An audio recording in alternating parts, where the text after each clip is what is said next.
Hello dear student, मैं SMS sir online coaching classes पर आपका हार्दिक अभिनंदन और स्वागत करता हूं।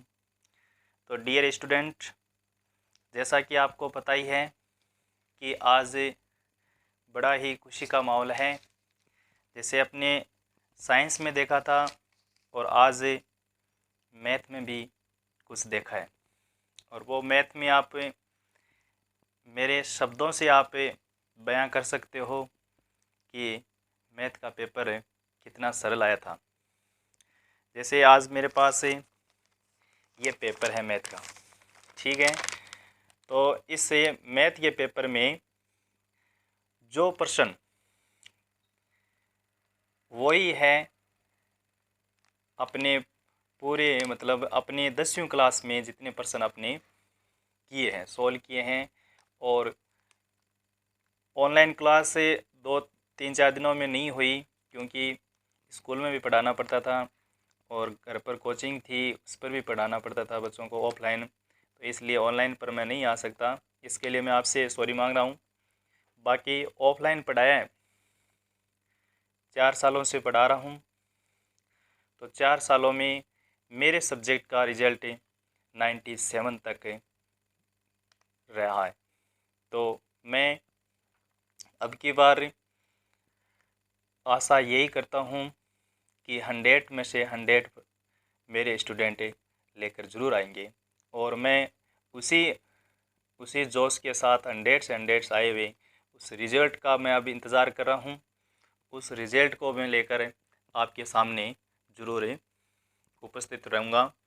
तो इसी के साथ माँ सरस्वती को, गणेश भगवान को और नमन करते हुए, और आज ये पेपर हैं, लगभग मैंने बातचीत भी की है, ऑनलाइन बात की, व्हाट्सएप की, जो भी बच्चे मेरे से उभरे हुए उनसे मैं सही वार्तालाप, उनसे एकदम फेस टू फेस उनके चेहरों से और खुशी के साथ उनके साथ वार्तालाप की, तो लगभग अधिकांश बच्चे हैं वो 23 में से 23% राइट बता रहे थे।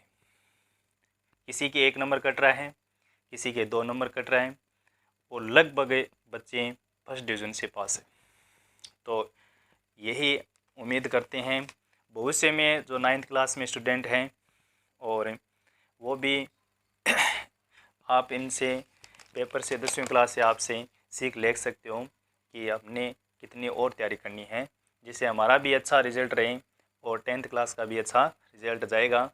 तो ज़्यादा मैं वक्त टाइम नहीं लेकर मैं अपना पेपर ये सॉल्व करा रहा हूँ, जिसमें से क्वेश्चन मैं कराऊँगा तब आप खुद बता देंगे। ऑनलाइन तो मैंने इसमें वीडियो नहीं डाले थे, मगर ऑफलाइन वाले बच्चे बता देंगे कि सर आपने जो पढ़ाया था वही फोटो पर्सन हुए थे। ठीक है, तो मैं प्रश्न पहला है पार्ट ए वो सॉल्व कर रहा हूँ। पहला प्रश्न था 196 के अभाज्य गुणनखंडों का घातों का योगफल क्या होगा। एकदम इजी था। 196 को आपको क्या करना था, अभाज्य गुणनखंड करना था। ऐसे अभाज्य गुणनखंड करोगे तो 196 का जैसे 2 का भाग दिया इसमें 9 दूनी 18, 8 दूनी 16, फिर 2 का दिया इसमें कितने आ गए 4 2 8, फिर 1 9 2 18, फिर 7 का दिया इसमें कितना आया 7, फिर 7 का दिया 1, तो 2 की पावर 2 और 7 की पावर है 2। अब इनको घातों का योग करना था, 2 + 2 = 4, तो इसका राइट ऑप्शन होगा स नंबर ऑप्शन, मतलब सी ऑप्शन राइट था। ठीक है, अभी मैं इसी के साथ अगला है प्रश्न, ये पहला था। अगला प्रश्न है x² - kx + 4 = 0। मैं पेपर क्वेश्चन पूरा सोल्व नहीं करूँगा, सिर्फ इनका आंसर बताता जाऊँगा। इसमें था +1 +2 +3 ± और +4, तो इसका राइट आंसर के का मान होगा ±4 होगा। तो आप साथ साथ में मिलाते जाए कितने कितने राइट हो रहे। इसका राइट आंसर होगा द ऑप्शन। कौन सा होगा डियर स्टूडेंट, द ऑप्शन। अब मैं नेक्स्ट प्रश्न पर चल रहा हूँ। यूं का जूम, ये बिंदु बताया था मैंने, 3,4 की y अक्ष से दूरी बताओ। ये बताया था आपको कि वाई एक्स पूछे तो एक्स का मान बताना है। एक्स का मान मतलब ये एक्स का है और ये, तो वाई एक्स से दूरी कितनी हो गई? 3 इकाई। कितनी हो गई दोस्तों? 3 इकाई। तो इसका राइट आंसर क्या होगा? 3 इकाई होगा। कई बच्चे सोच रहे होंगे सर हमारे तो अभी तक तो राइट ही आ रही, और भगवान से प्रार्थना यही करते हैं कि आगे भी आपके प्रश्न सभी प्रश्न राइट हो। तो 3x + 2y = 11 है। इस समीकरण को संतुष्ट करने वाले बिंदु कौन से? तो इसमें 1,4, 2,3, 3,5 ऐसे आप इनका अगर सॉल्व करते हो तो x का मान 1 ही रखते हो यहाँ पर, तो 3 × 1, और y का मान अगर आप 4 रखते हो तो 3 और 4 दूनी 8, 3 11। तो इसका राइट आंसर होगा 1,4। ए नंबर ऑप्शन होगा। ठीक है, ये तीसरे का था। अब द्विघात समीकरण कौन सी है? द्विघात समीकरण है। तो द्विघात समीकरण के लिए आपका सही प्रश्न कौन सा होगा?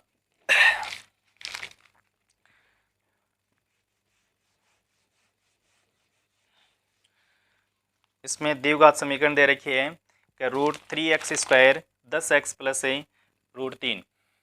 तो इसमें अगर आप 3x² + 10x + √3 = 0 है, तो इसको आप अगर हल करते हो तो डियर स्टूडेंट इसका वियक्तिकरण निकालना था। d = b² - 4ac निकालना था।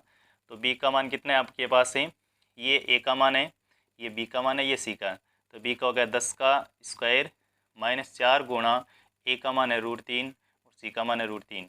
तो √3 को √3 से गुणा करते हैं 3, 3 को 4 से करेंगे तो कितनी आएंगी? इसमें b a गुणा c। ठीक है, 10 का स्क्वायर हो गए 100, 100 माइनस से 3√3 है यहाँ पर। हाँ, यहाँ पर 3√3 है, ये 3 और है साथ में। तो ये हो गए 3 और 3 3 9, 9 को 4 से करेंगे तो कितने? 36। 100 में से 36 घटाते हैं कितने आते हैं डियर स्टूडेंट? 4 64। सही है, हाँ 64। तो इसका राइट आंसर कौन सा होगा? 64। तो दे ऑप्शन होगा। ठीक है, फिर नेक्स्ट क्वेश्चन था 6 नंबर है कि 18 AP दे रखी थी, 18A और B, -3। तो इसमें A + B पूछा था, A + B, तो इसमें से ये घटाना था।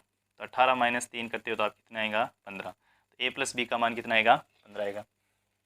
ठीक है, अब नेक्स्ट क्वेश्चन है 6 नंबर हो गया। 7 नंबर क्वेश्चन देखो।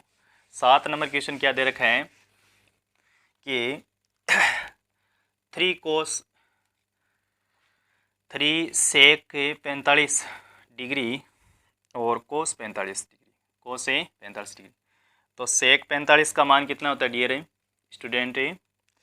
√3, और cos 45 का मान होता है 1/√2। 1/√2, √2 से √2 कट गया, तो इसका सही ऑप्शन था 3। तो द नंबर ऑप्शन था, ये 7वें का था। ठीक है, फिर 8वां करते हैं। ये तो हो गया 3 नंबर ऑप्शन। 8वां था कि वृत्त की वह ज्या जिसकी लंबाई वृत्त की त्रिज्या से 2 गुनी हो तो क्या कहलाती है? तो आपको बताया था सवाल करते हुए, तो आपको बताया है ना 2 × r। 2 × r या व्यास बराबर फॉर्मूला क्या होता है? 2 × त्रिज्या। तो ये क्या होगा? इसका राइट आंसर होगा बे नंबर ऑप्शन होगा, व्यास कहलाता है। क्या कहलाता है? व्यास। ये 8वें का आंसर हो गया। अब 9वें का देखो भाई, एक वृत्त की त्रिज्या कितनी है? r बराबर है 3.5 है। तो इसका वृत्त की परिधि, तो वृत्त की परिधि का सूत्र क्या होता है? 2πr होता है। तो 2π का मान 22/7, r कितनी है? 3.5। 3.5 को आप सरल करते हो तो ये हो गए 0.5, और 0.5 को आप सरल करते हो 22 110, 11 11 दूनी 22, तो इसका 22 सूत्र होगा। तो 22 बे नंबर ऑप्शन है। कौन सा है? बे नंबर ऑप्शन। तो 9वें में कौन सा होगा? बे नंबर होगा। हाँ, बैठे बैठे आप साथ साथ में मिला रहे हो, हंसते भी हो, क्यों? आपको पता है कि सब सही हो रहे हैं। हाँ, अब घन का संपूर्ण पृष्ठ क्षेत्रफल का सूत्र क्या होता है? 6a² होता है। इसका मान दे रखा है आपके पास 486। 486। तो आप 6 का अगर इसमें भाग देते हो तो a² बराबर आता है 486/6। तो 8 छक्के 7 छक्के 42, 8 छक्के 48 और 6 कम 6, तो a² का मान आ गया 81। 81 आपको ही पता है किसका होता है? √81 किसका होता है? 9 का। तो भुजा कितनी हो गई? 9। तो इसी के साथ आपका 10 नंबर ऑप्शन होगा किसका, 10वें का। ठीक है, अब 10 तक तो हो गए। 11वें में पूछा था बहुलक। क्या पूछा था, बहुलक पूछा था। तो बहुलक का देखो, इसमें 3 5 7 4 2 1 4 3। तो इसमें देखो बहुलक मतलब बहुत सारी संख्या किसकी बारहमाता सबसे अधिक है, इसकी 4 है। तो इसका 11 का राइट आंसर होगा, बहुलक होगा 4। क्या होगा, 4। तो बहुलक हो गया 4। ठीक है, फिर एक पासे को फेंकने पर 4 से बड़े अंक हैं। पासे पर कुल अंक होते हैं 12वें का देखो 1 2 3 4 5 6 हो गई। तो 4 से बड़े अंक आने 5 6 मतलब 2/6 1/3। तो 1/3 किस में है, ब नंबर ऑप्शन। तो 12वें में हो जाएगा ब नंबर ऑप्शन 1/3, क्यों प्रायिकता पूछी थी। फिर प्रश्न अभ्यास है ये, इसमें देखो एक है 2 संख्या दे रखी है आपके पास है 2 नंबर प्रश्न का दूसरे क्वेश्चन नंबर दूसरे का पहला। तो पहले में देखो 2 संख्या है 95 और 152। इसका निकालना था HCF। तो इसका HCF होता है 19। कितने होता है, 19। ठीक है, पैर वृत्त पर स्थित एक बिंदु से स्पर्श रेखा कितनी खींच सकते हैं। वृत्त पर स्थित एक बिंदु से स्पर्श रेखा, वृत्त पर स्थित है, ये वृत्त है, ये वृत्त पर स्थित है, एक बिंदु से कितनी स्पर्श रेखा खींच सकते हो आप, एक स्पर्श रेखा खींच सकते हो। कितनी खींच सकते हो, एक स्पर्श रेखा। फिर नेक्स्ट क्वेश्चन है कोस स्क्वायर 45। तो कोस स्क्वायर 45, कोस 45 का मान कितना होता है, 3 नंबर का। ये 2 नंबर का था, एक स्पर्श रेखा होगी। ठीक है, इसमें एक है स्पर्श रेखा। और इस 3 नंबर में क्या पूछा है कि कोस स्क्वायर 45 का मान कितना होगा। तो कोस स्क्वायर, कोस 45 का मान होता है 1/√2 और इसका स्क्वायर करना है तो कितना आएगा, एक का स्क्वायर 1 होता है, स्क्वायर का ये रूट से कट जाए 1/2 होगा इसका। क्या होगा, 1/2। अब नेक्स्ट क्वेश्चन है आपके पास है कि ये तीसरा, इसी का दूसरे का चौथा देखो, इसमें है 5 और 7, 5 + 7 + 9 और प्लस x।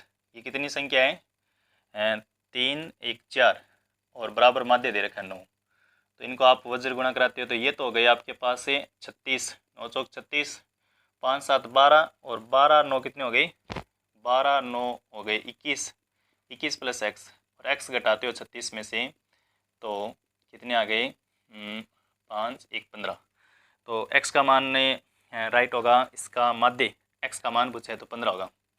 तो इसमें चौथे में नहीं है, सॉरी 5वें में इसमें होगा माध्य पूछा है तो x का मान पूछा है तो 15 होगा। क्या होगा, 15 का। 2 पासों को आप एक साथ उछालते हो, 2 पासों को क्या उछालना है, एक साथ में उछालना है। तो इसकी क्या प्रायिकता होगी,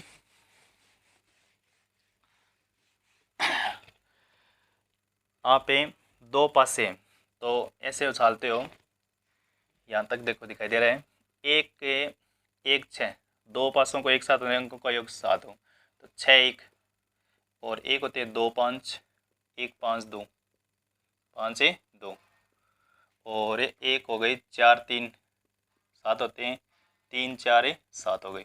और कौन सी होती है, इतनी होती है। तो ये कितनी होगी, 1 2 3 4 5 6, 6/36 तो 1/6। तो इसका राइट आंसर क्या होगा, 1/6। तो ये तो हो गई। अब तीसरे के में पूछा था k का मान बताइए। तो इसमें 3x से माइनस से 2y बराबर क्या था, 0। तो kx से और प्लस 5y बराबर 0 है। तो इसमें क्या बताना था, अनंत हल होगा। हल क्या है इसका, अनंत हो गए। तो k का मान क्या हो सकता है इसका, तो k का मान बताना है। तो k का मान आप निकालो, अनंत हल होगा। अनंत हल किस में होगा, समांतर या संपाती में। तो इसमें 3 2/5 और 3/5 मतलब है इसमें k का मान निकालना है। तो वो आप अनंत हल से देख लेना। ठीक है, अब एक पूछा था श्रीधराचार्य सूत्र से। तो श्रीधराचार्य सूत्र का सूत्र क्या होता है, ax² + b², वो पूछा था। तो -b प्लस माइनस से फिर √b² - 4ac, b² - 4ac/2a। तो ये होता है श्रीधराचार्य सूत्र। फिर प्रथम पद सार्वंतर दे रखा था a और d है तो 500 पद क्या होगा, 500 पद पूछा है इसमें। तो 500 पद के लिए आप क्या लिख सकते हो, A5 बराबर क्या लिखते हैं A+4D, ठीक है, ये हो गया राइट आंसर।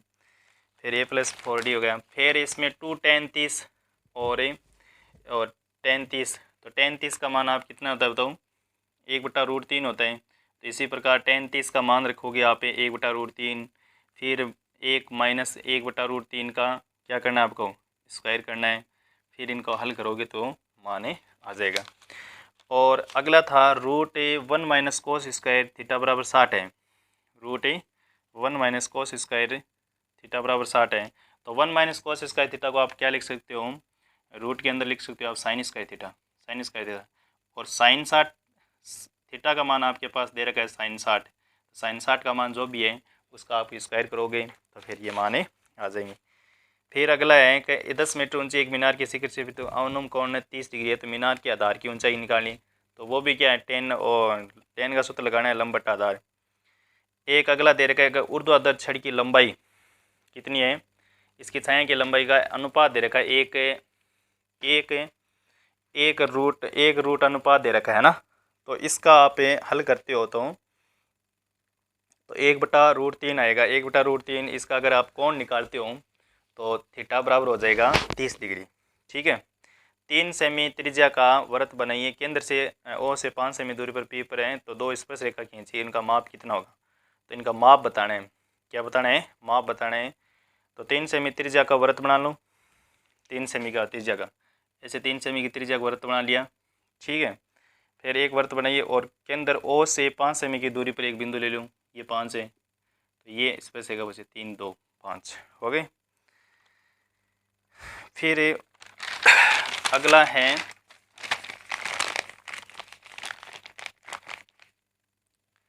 3 2 5 होगा क्या, इसमें 3 का स्क्वायर है 5, 3 5 दे रखा है, ये पूछा है क्या, इसमें पूछा है पी से वृत्त की 2 स्पर्श रेखा।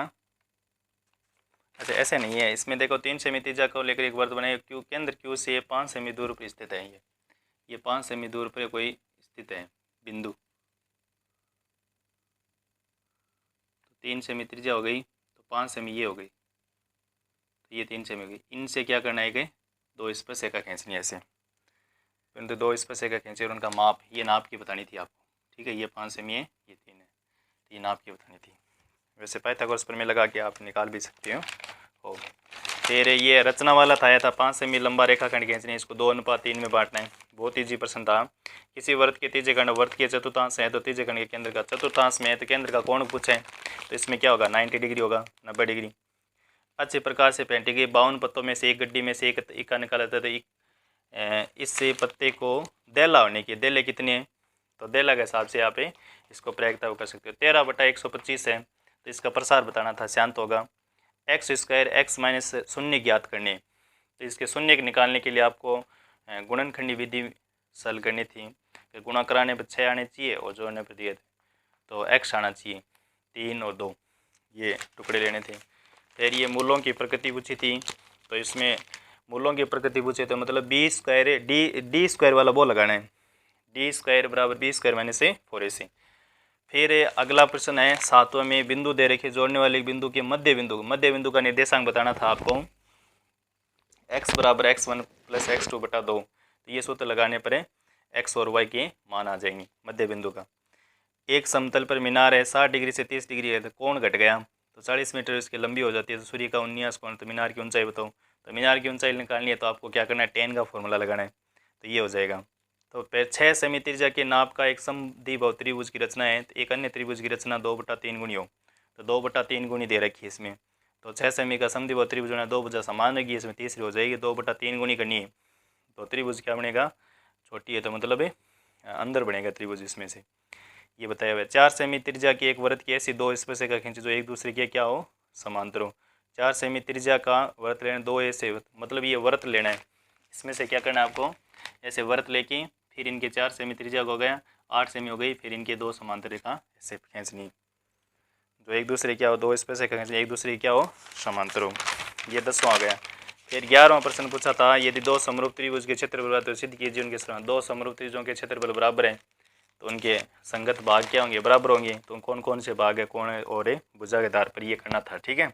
छठे बस आसानी से आया था ये अनुपाती समानुपाती प्रमेय से। एक वृत्त की त्रिज्या 7 सेमी है, चाप पर केंद्र है 60 डिग्री, तो त्रिज्या खंड का क्षेत्रफल, और त्रिज्या खंड का क्षेत्रफल निकालना है तो सूत्र लगाना पड़ेगा आपको पाई आर स्क्वायर थीटा बटा 360। हो गया। एक शंकु के छिन्न की तिर्यक ऊंचाई दे रखी है एल का, वर्ती सिरों के परिमाप दे रखी है परिधि 18 सेमी, और तो छिन्नक के पृष्ठीय क्षेत्रफल, और शंकु के छिन्नक का क्या पूछा था इसमें, पृष्ठीय। ये बताया था मैंने क्लास में, बार बार बोला था कि ये छिन्नक का या तो आयतन आ सकता है या पृष्ठीय क्षेत्रफल आ सकता है, तो ये याद रखना था। 14वां प्रश्न है कि दो घनों को जिसका प्रत्येक आयतन 64 सेमी है, तो भुजा हो गई इसमें 4 का 4 हो गई, तो सलग्राम फलन को बनाकर इसमें लंबाई में परिवर्तन होगा और चौड़ाई में परिवर्तन नहीं होगा, ऊंचाई में कोई परिवर्तन नहीं। तो एल हो गई, लंबाई हो गई 8 और चौड़ाई होगी 4 और ऊंचाई होगी 4। तो इससे घनाभ का संपूर्ण पृष्ठीय निकालना था, घनाभ का संपूर्ण पृष्ठीय क्षेत्रफल कितना होगा ठोस का। फिर इसमें 15 क्वेश्चन था, एक्स और एफ दे रखा है, एक्स और एफ दे रखा है, तो एक्स और एफ के हिसाब से आप क्या करना था, इसमें समांतर माध्य निकाला था। तो समांतर माध्य का फॉर्मूला क्या होता है, सिग्मा एफ एक्स बटा सिग्मा एफ, ठीक है, तो ये निकालना था आपको। फिर अगला प्रश्न है 16, एक डिब्बे में 8 लाल कंचे 5 सफ़ेद है 2 हरे कंचे, तो कुल कितने हो गए 8 5 13 और 15। तो एक कंचा निकाल के लाल हो, तो लाल कंचे कितनी है बताओ, लाल 8 है, तो 8 बटा 15, 8 बटा 15। हरा नहीं है, तो हरा नहीं है तो लाल और सफ़ेद हो गए 13 बटा 15 हो जाएगी, ठीक है। फिर ऐसे 40 धनात्मक पूर्णांक का योग निकालना है जो 6 से विभाज्य है, मतलब 40 संख्या लेनी है, 40 धनात्मक पूर्णांक जो 6 से विभाज्य, 6 से भाग जाना चाहिए, तो इसमें योगफल निकालना था। फिर 18 नंबर क्वेश्चन है, उस त्रिभुज का क्षेत्रफल क्या, 3 बिंदु दे रखी है इसमें, और तीनों बिंदु का त्रिभुज का क्षेत्रफल लगा के आपको क्षेत्रफल निकालना है। फिर माध्यक दे रखा है, तो माध्य का फॉर्मूला आपको पता ही है कि एल प्लस एन बटा 2 माइनस ई एफ बटा एफ इंटू एच, ये फॉर्मूला लगा के आप 19 नंबर का प्रश्न का माध्यक निकाल सकते हो। मतलब इसमें तीनों विधि आ गई, समांतर माध्य, माध्यक और बहुलक। एक 20 नंबर क्वेश्चन पूछा था, केंद्र ओ वाले वर्त के बाह्य बिंदु से 2 स्पर्श हैं, एक वर्त लेना था, इसके बाह्य बिंदु टी से 2 स्पर्श का टीपी और डीक्यू की अंशलित सिद्ध करना था, पी टी ओ बराबर दो कोण बराबर होते हैं कि ये कोण के आधार पर एंगल के हिसाब से करना था कि 4 कोण बन गए 360 के आधार पर ये सिद्ध करना था। फिर 21 नंबर पर आलेखीय विधि पूछी थी, एक्स प्लस वाई बराबर 14 है, एक्स माइनस 14 बराबर ये, तो आलेखीय विधि में ये प्रतिच्छेद होगा, ठीक है ना। फिर 22 नंबर क्वेश्चन पूछा था रूट वाला, जिसको हम बोलते हैं ब्रह्मास्त्र, और वो एकदम सेम का सेम क्वेश्चन है आ गया। तो इसमें क्या करना है बताऊँ, एकदम सिंपल सही है, हरों का परिमेकरण करना है, फिर सर्व समीकरण वगैरह लगा के इसको ये उत्तर लेके आना था। और ये भी कर सकते हो आप, 7 वाला 7 वाला वो भी आया क्वेश्चन, तो ये भी करवाया हुआ है। तो इसमें ए प्लस बी का अथवा में दे रखी है, अगर अथवा वाले किसी बच्चे ने किया है तो इसमें प्लस वाली सर्व समीकरण लगा के फिर आप हल कर सकते हो, पूरा आ जाएगा उत्तर। फिर 23 नंबर क्वेश्चन था बहुलक, और बहुलक एकदम ईजी से है, L plus F1 minus F0 to F1 F0 और F2 इंटू एच, ये बहुलक। समांतर माध्य एक अथवा दे रखा था, वही अगर किसी बच्चे को आते तो ऐसे। तो लगभग ऐसा देखा जाए तो प्रश्न लगभग एकदम ईजी आई थी। तो अगर आपको प्रश्न हल तो मैंने नहीं किया, मैं ऐसे मतलब बच्चों से मिलने के लिए और कुछ बताने के लिए ऐसे आपके सामने सेशन लेके आया था। और आप कमेंट सेक्शन में बताना 80 में से कितने बन रहे आपके, ठीक है। तो जितने भी बच्चे हैं जो भी फॉर्मल और जो भी जुड़े हैं वो बच्चे नए स्टूडेंट और 10वीं क्लास में एग्ज़ाम दिए हैं, और या अपने रिश्तेदार में या को भाई उनके पेपर हैं कैसे लगे, उतनी उनके कितने नंबर बने, इसी के हिसाब से कमेंट बॉक्स में ज़रूर बताना, ठीक है। और पेपर लगभग अच्छा गया है, सभी के अच्छा गया है, सभी स्कूलों में सबसे आस पास जो मेरे संबंधित थे उनसे फ़ोन किया तो लगभग सबके अच्छे पेपर गए। तो इसी के साथ जय हिंद जय भारत, और